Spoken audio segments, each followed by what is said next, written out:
You ask Tiger to calculate. This deals with linear inequalities with one unknown. The final result is y greater than 11.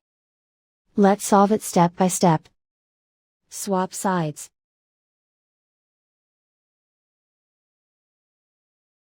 Isolate the y. Divide both sides by -5.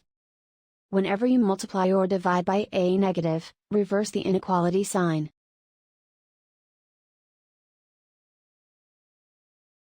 Cancel out the negatives.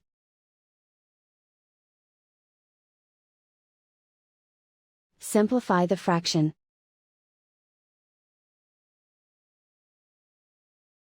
Cancel out the negatives.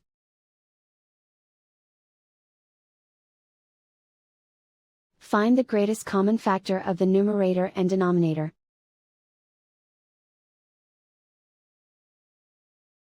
Factor out and cancel the greatest common factor.